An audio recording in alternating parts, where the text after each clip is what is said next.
Bismillahirrahmanirrahim. Assalamualaikum warahmatullahi wabarakatuh. Alhamdulillah. Wassalatu wassalamu ala rasulillah Sayyidina Muhammadin. Allahumma salli wa sallim wa barik alaih Ibni Abdillah wa ala alihi wa sahbihi wa mawalah wa man tabi'ahu ila yaumil qiyamah wa la hawla wa la quwata illa billahi amma ba'd. Rabbi syrah li sadri wa yassir li amri wahlul uqdatam min lisani yafqahu qawli. Subhanaka la ilma lana illa ma 'allamtana innaka antal alimul hakim. Hadirin para permisa Nabawi TV yang mudah-mudahan dirahmati oleh Allah Subhanahu wa ta'ala. Alhamdulillah. Tema kajian Ramadan kita kali ini adalah tentang pengertian dan sejarah puasa. Puasa dalam bahasa Arab dikenal dengan nama saum atau siam. Perintah puasa diterima oleh Nabi Muhammad sallallahu alaihi wasallam. Maksudnya puasa Ramadan. Perintah puasa Ramadan diterima oleh Nabi pada bulan Sya'ban tahun yang kedua Hijrah, atau kurang lebih hampir 15 tahun sesudah Nabi menerima wahyunya yang pertama. Puasa dalam bahasa Arab artinya adalah al-imsak, menahan diri. Maksudnya menahan diri dari makan, menahan diri dari minum, menahan diri dari hal-hal yang membatalkan puasa lainnya, semisal muntah dengan sengaja ataupun berhubungan suami istri. Puasa yang meskipun perintahnya diterima oleh Nabi pada bulan Sya'ban tahun kedua, tapi tidak lantas dipahami bahwa Nabi belum pernah melakukan puasa sebelum puasa Ramadan itu. Tidak dipahami seperti itu. Bahkan beberapa riwayat menyatakan bahwa Nabi Muhammad sallallahu alaihi wasallam sudah melaksanakan puasa bahkan sejak sebelum menerima wahyu yang pertama di Gua Hira. Maka kita lihat bagaimana Allah nyatakan dalam Al-Baqarah 183, kama kutiba 'alal ladzina min qablikum. Sebagaimana ibadah puasa itu juga diwajibkan atas umat sebelum kalian. Jadi puasa adalah ibadah yang cukup tua, ibadah yang sudah dilakukan oleh umat-umat sebelum umat Islam dan oleh nabi-nabi sebelum Nabi Muhammad sallallahu alaihi wasallam. Masih banyak atau tersisa beberapa puasa yang pernah dilakukan oleh nabi-nabi terdahulu yang kemudian menjadi syariat juga, syariat puasa dalam umat Islam. Misalnya adalah puasa 3 hari, setiap hari yang malamnya purnama atau dikenal dengan nama Ayyamul Bid, hari tanggal 13, tanggal 14, dan tanggal 15 setiap bulan hijriahnya. Puasa 3 hari pada Ayyamul Bid ini dikenal dengan nama puasa Nabi Adam. Karena menurut satu riwayat yang disebut oleh Al-Imam Badruddin Al-Aini dalam kitabnya Umdatul Qari, bahwa puasa 3 hari setiap bulan atau Ayyamul Bid adalah puasa yang dikenal dengan nama puasa Nabiullah Adam alaihissalam. Atau juga misalnya puasa selang-seling, 1 hari puasa, 1 hari berbuka.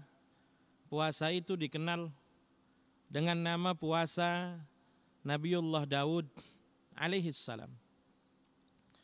Jadi puasa adalah ibadah yang sudah cukup lama, yang dilakukan oleh umat-umat sebelum umat Islam dan dilakukan oleh nabi-nabi sebelum Nabi Muhammad sallallahu alaihi wasallam. Maka beberapa kitab sirah, kitab sejarah hidup Nabi Muhammad sallallahu alaihi wasallam menyebutkan bahwa Nabi melakukan puasa atau Muhammad sallallahu alaihi wasallam melakukan ibadah puasa bahkan sejak sebelum menerima wahyu yang pertama dari Jibril. Bahkan disebut bahwa Nabi yata'abbad, yatahannath, beribadah, menyendiri, bertafakkur di Gua Hira dan juga berpuasa. Itulah kenapa dalam sebagian riwayat dinyatakan bahwa istri dari baginda Nabi yang mulia, yaitu Bunda Khadijah, As-Sayyidah Khadijatul Kubra, kadang-kadang datang ke Gua Hira, mengambil bekal, memberikan Nabi bekal, dan mengambil bekal yang tersisa untuk diganti dengan bekal yang baru. Maka pemirsa Nabawi TV rahimakumullah, puasa yang merupakan ibadah yang sudah lama ini kemudian diadopsi oleh umat Islam dan dinyatakan sebagai salah satu ibadah yang wajib ketika Allah menyatakannya lewat surat Al-Baqarah ayat 183. A'udzubillahi minasyaitonirrajim. Bismillahirrahmanirrahim. Ya ayyuhalladzina amanu kutiba alaikumus siyamu kama kutiba alal ladzina min qablikum la'allakum tattaqun. Hai orang-orang yang beriman, diwajibkan atas kalian berpuasa sebagaimana diwajibkan atas umat-umat sebelum kalian agar kalian dapat bertakwa. Perintah ini diterima oleh Nabi di bulan Sya'ban tahun kedua Hijrah. Di bulan Sya'ban tahun kedua Hijrah ada jarak kurang lebih 19 sampai 27 hari untuk Nabi mensosialisasikan, untuk Nabi mengumumkan, untuk Nabi menjelaskan bagaimana cara beribadah puasa kepada kaum muslimin. Sebelumnya, kaum muslimin sudah terbiasa melakukan puasa dalam jangka beberapa hari. Misalnya, kaum muslimin sudah mengenal puasa Asyura, puasa yang dilakukan oleh kaum Yahudi Madinah ketika Nabi tiba di Madinah dan Nabi melihat bahwa kaum Yahudi Madinah melakukan ibadah puasa Asyura. Kemudian Nabi bertanya, kenapa kalian berpuasa di hari ini? Mereka menjawab, kami berpuasa karena di hari ini Nabi Musa diselamatkan oleh Allah Subhanahu wa ta'ala. Nabi Musa mendapatkan kemenangan yang nyata. Lantas Nabi bersabda, nahnu ahaqqu bi Musa minkum. Kami lebih berhak terhadap Musa daripada kalian. Lalu kemudian Nabi menganjurkan umatnya untuk berpuasa di hari Asyura. Bahkan dalam riwayat Sayyidah Aisyah, puasa Asyura sudah dikenal oleh orang-orang jahiliyah Mekah. Mereka melakukan ibadah puasa Asyura itu bahkan sebelum diutusnya Nabi Muhammad sallallahu alaihi wasallam. Atau misalnya seperti puasa Senin dan Kemis. Nabi pernah ditanya, kenapa engkau berpuasa di hari Senin? Limadha sumta yaumal itsnain? Kenapa engkau berpuasa di hari Senin? Nabi menjawab, dzaka yaumu wulidtu fihi. Itu adalah hari di mana aku dilahirkan. Puasa-puasa yang pernah dilakukan oleh kaum muslimin sebelum datangnya puasa Ramadan adalah dalam madhab Syafi'i bukan menunjukkan kewajiban puasa. Puasa baru diwajibkan ketika Allah mengatakannya lewat ayat kutiba alaikumusiyam, diwajibkan atas kalian berpuasa, yaitu di bulan Sya'ban pada tahun kedua Hijrah. Maka di awal-awal puasa nanti, para sahabat seringkali menemukan kebingungan untuk melakukan ibadah puasa yang dilakukan untuk pertama kalinya itu. Misalnya batas antara awal puasa dan akhir puasa, di mana Allah menyatakan wa kulu washrabu hatta yatabayyana lakumul khaitul abyadu minal khaitil aswadi minal fajr. Makan dan minumlah kalian sampai menjadi nyata bagimu benang yang putih dari benang yang hitam di waktu malam. Ada salah satu sahabat yang tidak memahami makna ini hingga dia tidur di malam hari bulan Ramadan masih memegang 2 pintalan benang. 1 pintalan benang yang berwarna hitam, 1 pintalan benang yang berwarna putih. Karena memahami tekstual ayat sampai menjadi nyata bagimu benang yang putih dari benang yang hitam di waktu malam.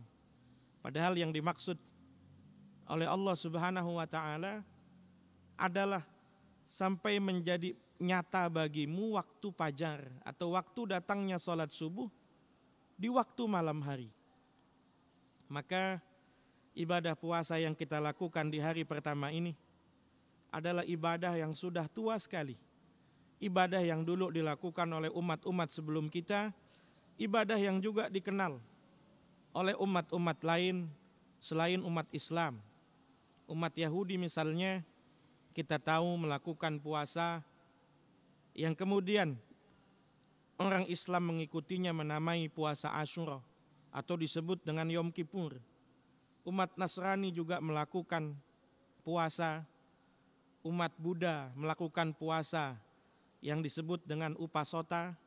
Bahkan kata puasa dalam bahasa Indonesia berasal dari bahasa Sanskerta, upa yang berarti mendekatkan dan wasa yang berarti Tuhan, yang menandakan juga bahwa tradisi atau ritual berpuasa juga dilakukan oleh umat beragama Hindu. Maka di hari perdana kita menjalankan ibadah Ramadan ini, mari sama-sama kita sungguhkan ibadah kita, kita haturkan ibadah kita di tengah situasi yang sulit ini. Mudah-mudahan Allah memberikan kita pertolongan, mudah-mudahan Allah memberikan kita kekuatan, mudah-mudahan Allah selalu memberikan kita taufiknya, dan sama-sama kita berdoa, mudah-mudahan Allah menerima kita, Allah menerima ibadah puasa kita di hari ini, Allah menerima ibadah salat kita di hari ini, Allah menerima ibadah-ibadah kita yang lain di hari ini, dan selamat menjalankan ibadah puasa Ramadan. Hadanallah wa iyyakum ajmain. Assalamualaikum warahmatullahi wabarakatuh.